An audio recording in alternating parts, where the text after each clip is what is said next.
Well, Ola, Yeah. Syria. Yeah. Yeah. What is going? Well, I'll tell you what. It is a new day in the Middle East. It is. Well, how does it go? It's a new day. It's a new dawn. It's a new life. Yeah. Yeah. Well, it's. Yeah. Let's talk about it. Let's do it.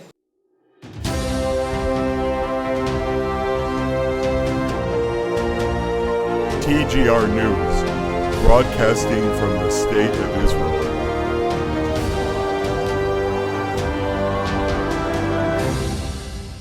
Welcome back to TGR News. Hello. Hello. Thank you guys so much. I am still so excited about our new place because of you guys and the support that you guys send. Yes. It's such a blessing. It's so special to be a part of this wonderful thing. And it is so important what we're doing and witnessing in this way. And it's scriptural. The Lord said, feed my people. So we are. Yes. Amen. We are together. We just work for you guys, actually, right? For the Lord and you guys, Yeah. you know. Yeah. So it is such a beautiful thing. Thank you guys. If you haven't been and you feel like you want to be a part of this wonderful thing we're doing here in the nation of Israel, there are links below all of our videos to the Patreon page and to the Support Us page. Or all you got to do is go to your web browser and choose and type in the Golden Report and then pick the page or the Support Us page and choose whichever way is best for you. Yeah. Yeah, so thank you guys. While you're there, in the links, if you haven't, and you haven't heard about it, and you feel like wanting to be up to date with everything that's happening in Israel, Yeah. there's a link to the TGR News. Telegram channel.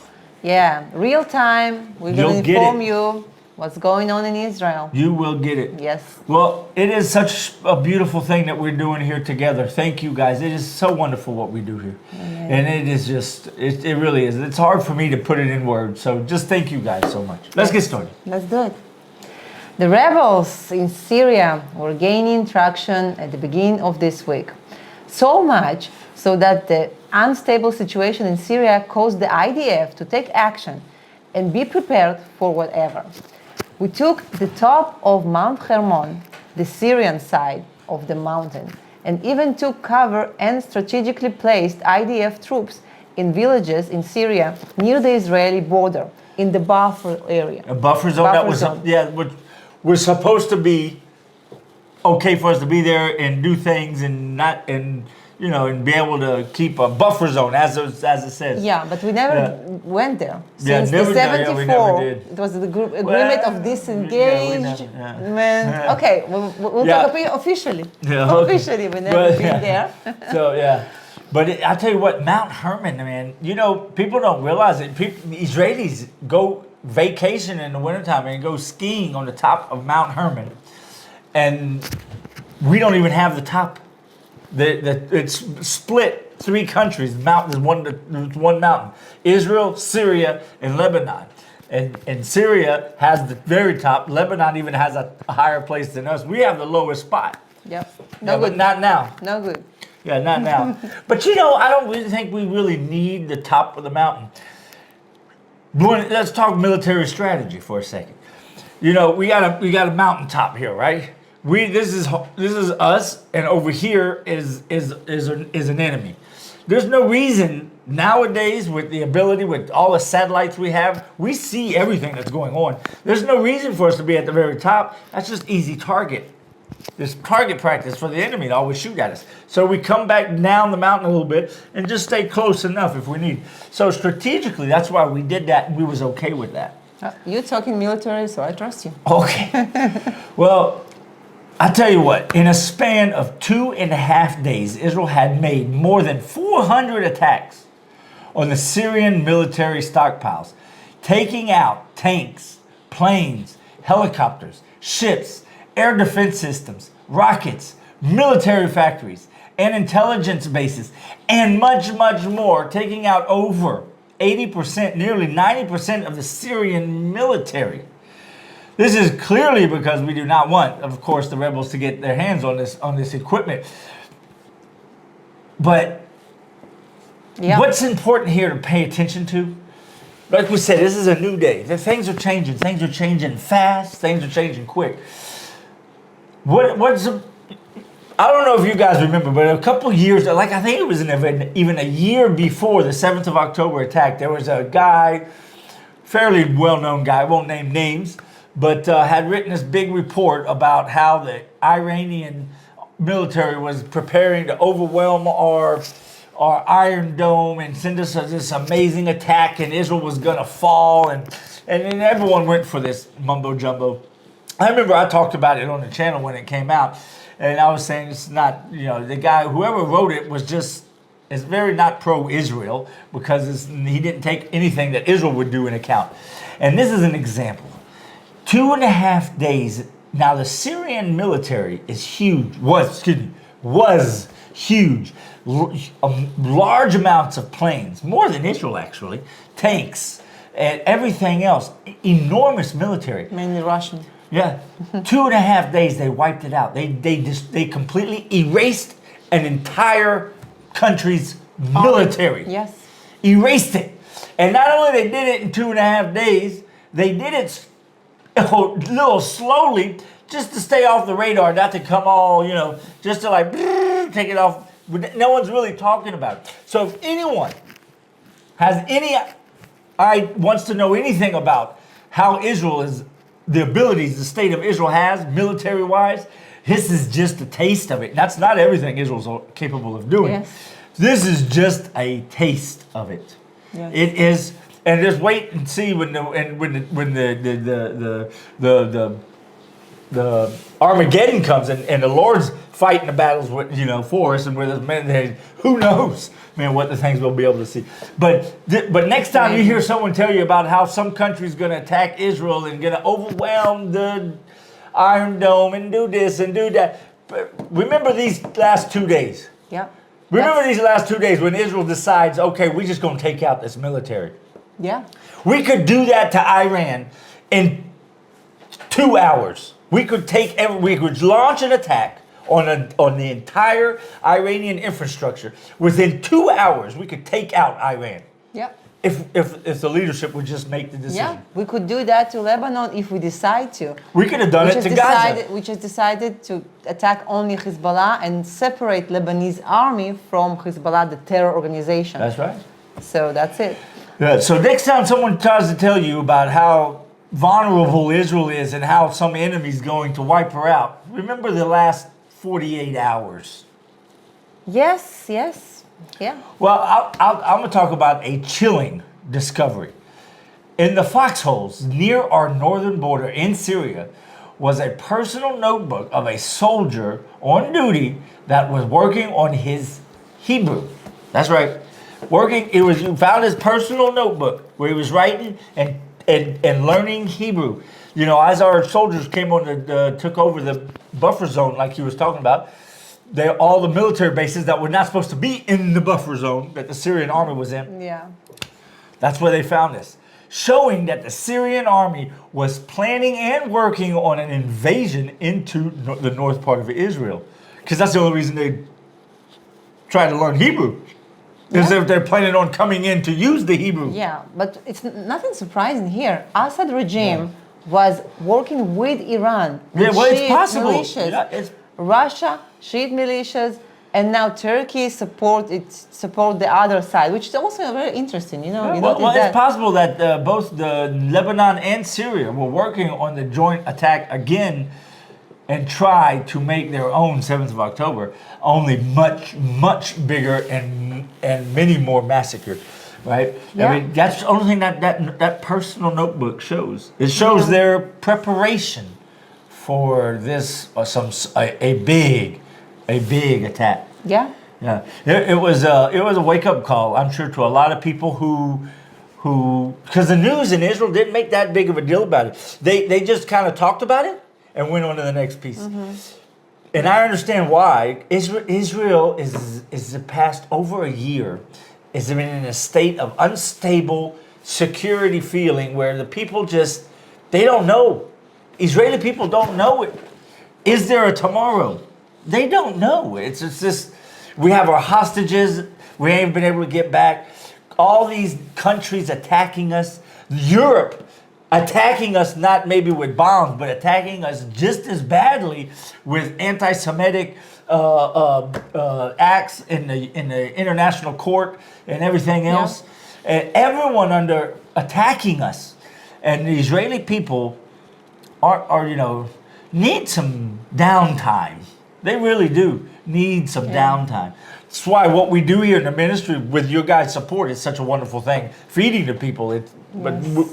But what I'm saying is I understand why the news just skipped over it, but the people who are paying attention realized.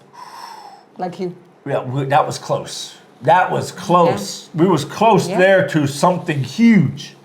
Yes, we always kind of forget who our enemies are. And to be real, we're surrounded by enemies, even Egypt and Jordan. We have a lot of, if they didn't have to be kind of okay with us, normalization, what we call these days, they wouldn't. They wouldn't. Even the Hashemite kingdom, which kind of against their own people, Palestinians who trying to attack Israel, and it looks like the Hashemite kingdom stopping them. If they could erase Israel from the map, they will do that too. Yeah. Egypt the same. They just tolerate us. That's how I like, right? Yeah. Same with Lebanon. I know there are many Christians Lebanese, but there are also many Arab Lebanese and other Lebanese, right? Right. And even the Lebanese government, who kind of against Hezbollah, if they don't have to deal with Israel, they would. They just, if Israel could go one day just disappeared from the map, they will love it. That would be fine. That would be good for them. And we forget that. For many people in Israel, they're trying to find the good guys. Like some people now, the rebels in Syria, they're trying to make them, but they're not so radical. Well, part of that is the CNN.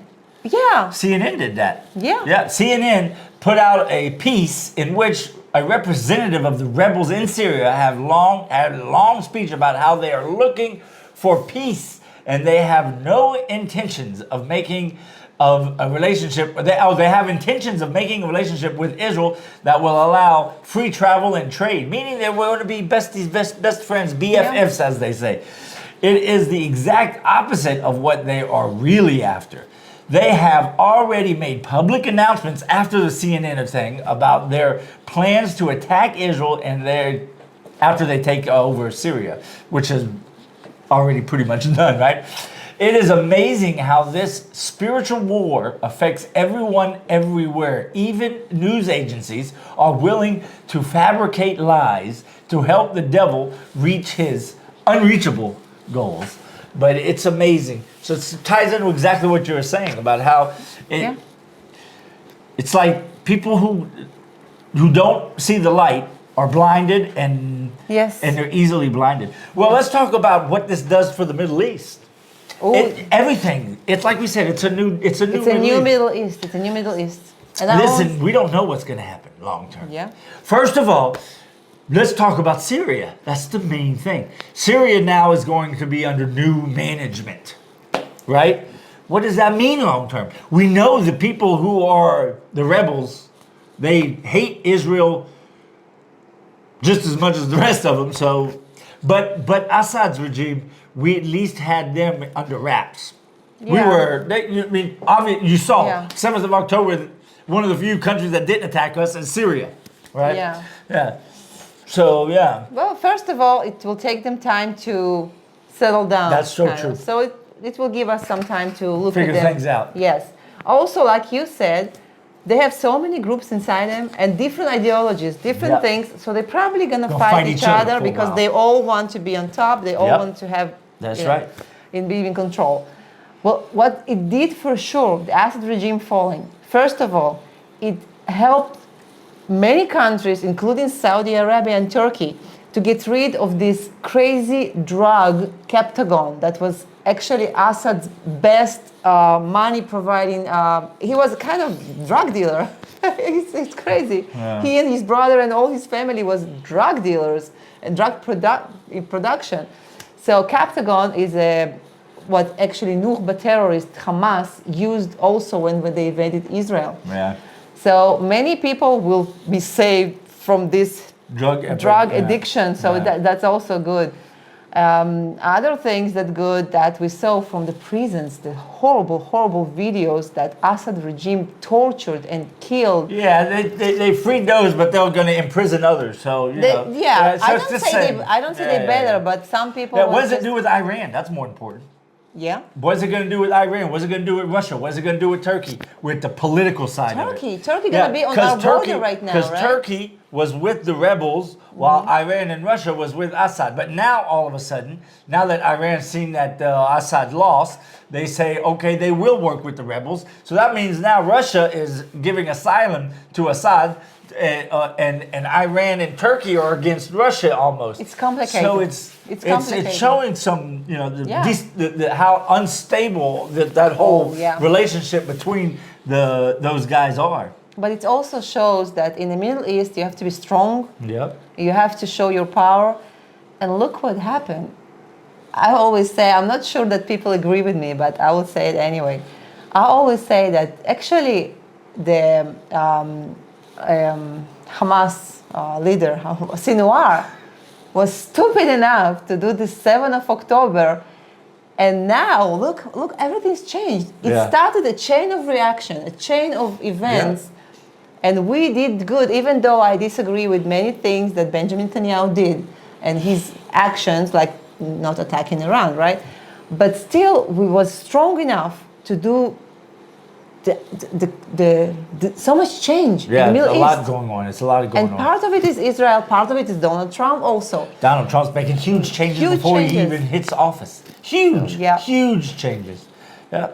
Well, Donald Trump, again, power. You show power, yeah, and that's how Middle East works. That's right. Well, I guess that was this week. Yeah. Well, don't forget to join us on thegoldenreport.com. And until next time. Shabbat Shalom. God bless.